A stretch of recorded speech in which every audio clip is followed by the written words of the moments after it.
요새처럼 참으로 많은 사람들이 책을 읽지 않는다고들 혹자들은 고민을 많이 합니다. 맞습니다. 책을 읽지를 않습니다. 그런데도 읽지 않는 것에 비례해서 인문학의 열풍이 유튜브를 키기만 해도 방송을 켜기만 해도 인문학의 열풍이 이렇게 크게 일어날 줄은 아무도 몰랐습니다. 인문학이라는 것이 무엇인가? 저도 얼마 전에 국내 최초로 창세기 1장 1절 이하의 말씀을 가지고 창세기 인문학 콘설트라는 것을 열었습니다. 많은 사람들에게 흥미와 관심과 도전을 주었던 시간입니다. 그 시간대 이야기하지 못한 것들을 한번 이야기합니다. 창세기 인문학 콘설트를 하게 되면 당연히 주제의 말씀은 창세기 1장 1절 베레시바라 엘로힘이라는 말로 시작되는 하나님이 그 땅과 그 하늘을 지었느니라 언제 태초에 이것으로 시작되죠. 그래서 우리 믿음의 사람들은 세상의 사람들은 인문학의 열풍에 휩쓸려 갈 것이 아니라 우리도 하나님의 말씀인 창세기 1장 1절을 가지고 거기에 나와 있는 베레시티 태초에 새겨진 우리 아담과 이브 나 인간 역사의 원형을 찾아서 떠나는 여행을 우리는 성경을 읽을 때마다 해야 됩니다. 그래서 그 여행 가운데 느낀 아름다운 이야기, 고독하게 고청한 이야기들을 우리 믿음의 사람과 주변의 많은 사람들과 나누는 것이 바로 스토리, 나만의 서사가 아니겠습니까? 그렇죠. 인문학이라는 것은 사실 말하면 사람을 이해하는 학문입니다. 아담은 어디서부터 왔는가? 사람은 어디서부터 왔는가? 사람의 존재 의의는 무엇인가? 라는 질문을 하고 그 질문 가운데서 답을 얻는 과정을 우리가 인문학이다 이렇게 말합니다. 세상을 이해하는 모든 관점이 인문학적인 시각으로 평가되는 것입니다. 거기에 하나님의 말씀이 함께 해석되어짐으로 말미암아 21세기를 살아가는 우리들에게 새로운 메타 언어를 선사하는 것이 바로 창세기를 가지고 우리가 행복한 시간을 여는 창세기 인문학 콘설트입니다. 창세기 사건을 인문의 기원으로 보는 것은 맞습니다. 모든 이야기의 서사의 출발로 보는 것은 맞습니다. 그 인문의 기원은 인간이 만들어낸 한눈 체계가 아니라 하나님을 알아가는 고차원적인 인문의 본질에서 시작이 되기 때문입니다.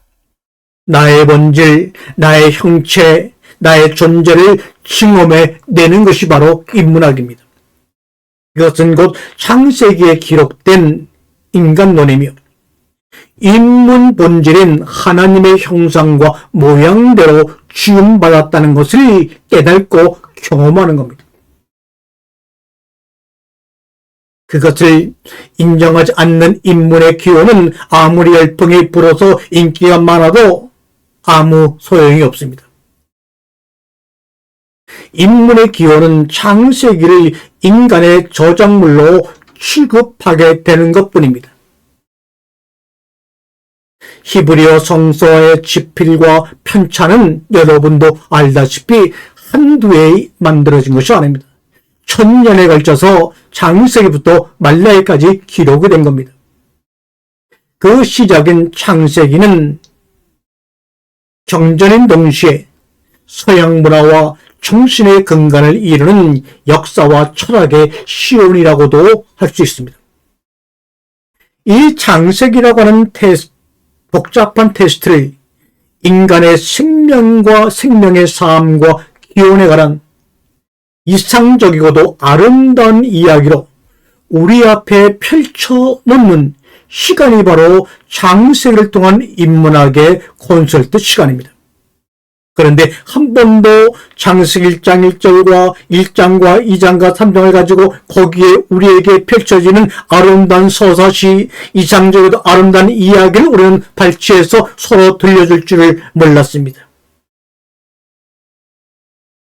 우리가 이번에 헤이스교회라고 하는 아주 젊은이들이 모이는 귀한 교회에서 인문학, 창세기 인문학 콘설트를 창세기 읽기를 처음 시도하는 이들에게는 매혹적인 안내를, 이미 성서에 익숙한 이들에게는 다양한 층에서 유의할 만한 새로운 질문들을 선사하는 시간이 되었습니다. 창세기 1장과 2장과 3장을 우리가 들여다보면서 거기에 놓아져 있는 하나님의 궁금증을 우리가 함께 더불어 동행한다면 거기서는 이런 결론이 나옵니다. 풀리지 않는 물음과 완결되지 않은 비완결의 대답만이 거기에 존재한다는 뜻입니다. 이것은 이거야, 그러나 믿어, no, 아닙니다. 그런 이야기는 창세기에 없습니다. 창세기 1장 1절부터 우리가 그 말씀을 묵상하고 읽어가다 보면 창세기 9절과 9절 단어와 표현은 질문과 대답 혹은 연속되는 질문으로 가득 차 있다는 것을 눈치를 챌 수 있습니다. 천지창조의 목적은 무엇이었을까? 창세기 1장은 하나님께서 말씀하셨다라는 말이 10번이 아닌 9번만 등장한다는 사실을 어떻게 해석이 될까? 아담이 지음받았을 때 마치 마네킹처럼 피동적인 상태에서 전류를 공급하면 공급된 에너지만큼 움직이는 기계로 만들지 않았다는 사실입니다. 창조에 의한 것이지만 기계나 로봇과 같은 제한적인 한계 프로그램이 된 인간이 아니라 충분한 창조적인 의지가 주어진 상태라는 것입니다. 그러니 그 창조적인 의지를 가지고 창조된 그 아담과 이브의 삶을 단순한 문자 몇 개 속에 우리가 발견해낸다고 하는 것은 얼마나 풍부한 이야기가 들어있는 서사입니까? 사실 우리가 자유의지 많이 하지만 세상의 자유의지는 종을 주신 하나님의 말에 네, 아니요, 선과 악, 흑과 백, 지옥과 천국이라는 단답형의 답을 할 수 있는 순종과 불순종의 개념 차원을 넘어선다는 사실입니다. 우리가 어떤 일이 주어졌을 때 그것을 하고 안 하고를 결정하는 것은 여러분 절대로 자유의지가 아닙니다. 범주를 정해놓고 그 범주 안에서 오른쪽이든 왼쪽이든 정할 수 있는 것은 진정한 자유 개념이 아닙니다. 사지성다행의 문제답을 고르는 개념도 더욱더 아닙니다. 네 개의 답 중 하나를 고르면 되는 것으로 순종이나 불순종이나 믿음이나 불신을 설명할 수가 없습니다. 진정한 자유의지는 우리들의 흙으로 만들어진 우리들의 존재 자체를 부정할 수 있어야 합니다. 그게 바로 무트타무트, 죽고 죽으려는 말입니다. 하나님은 우리에게 진정한 자유를 주기 위해서 죽고 죽으라. 죽고 죽음으로 흙으로 만들어서 내펫이 하여 승리하게 된 너희들의 존재 자체를 부인하고 그 너머의 창으로 들어가라고 주님이 말씀하신 주님의 사랑입니다. 즉 인간이 지음받은 존재로서 존재 자체를 부정한다고 하는 것은 하나님 자체에 대한 것이어야 합니다. 그게 진정한 자유의지입니다. 인간은 자유의지에 의해 하나님을 믿는 것입니다. 아담과 하와의 타락과 신라고는 창세 누군가의 실수 때문이 아니라 예정된 계획이어야 마땅합니다. 따라서 인간과 하나님과의 관계는 파열이 아니라 천열매로서 인류가 성장을 위해 응당 거쳐야 하는 길이었던 것입니다. 인류의 생육과 노동, 가정과 사회생활에서의 좀비, 애증, 투쟁, 그리고 여기서 발생하는 고통과 행복 따위의 온갖 감정은 모두 도덕적 각성과 윤리적 선택, 모색과 창조를 필요로 했습니다. 이것들은 에덴 동산에서 수용되고 길러줄 수 있는 것들이 아니었습니다. 그 울타리 밖으로 나가야지만 갈 수 있는 겁니다. 이럴 듯 에덴과의 이별은 우리가 알고 있는 대로 에덴에 쫓겨났다, 떠났다, 다양한 말로 표현하지만 그런 말로 모질게 표현하지 마세요. 이별했다 이러면 에덴과의 이별은 마치 아이가 성장하여 부모를 떠나는 것과 같은 새로운 생활의 시작이라는 말씀에 아멘으로 화답해 주시면 감사하겠습니다. 그것은 하나님의 형상을 닮은 인간의 자손에 번성하고 인간의 세계를 인식하여 개종하고 그 너머의 세계를 보기 위한 순결 조건임을 아시고 하나님께 감사하십시오. 우리가 창세기에서 나오는 창세기의 죄의 개념은 인간적 사고의 방법으로 해석한다면 성경을 읽는 첫 단추가 잘못 깬 것이 되는 것입니다. 죄의 개념은 절대 주권자가 있음을 인정하는 것에서부터 시작되는 것이고 그 주권자의 그 권위로부터 벗어나는 행위를 죄라고 말합니다. 처음에 인간은 기계적으로 지음받지 않았다고 말씀을 드렸어요. 창조주 하나님만을 예배하는 기계가 아닙니다. 창조주 하나님만을 믿는 믿음의 기계가 아닙니다. 하나님 자체를 부인할 수 있는 자유의지가 우리에게 있습니다. 그래야 거기서부터 진정한 감동과 진정한 예배가 성립이 되는 것입니다. 다른 말로 하면 사랑의 개념입니다. 궁금함입니다.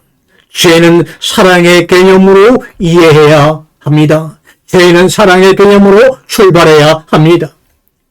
자유의지가 있으니 자유로운 해석으로 죄를 규명하는 것이 아니라 사랑하기 위해서 그 사랑에는 어떠한 기계적 순종을 원치 않기에 극단적인 죄의 방법으로 인간을 사랑하신 것이고 그 사랑의 깊이를 알 때 선악과를 따먹기 전에 이미 죄의 노예임을 깨달아야 합니다.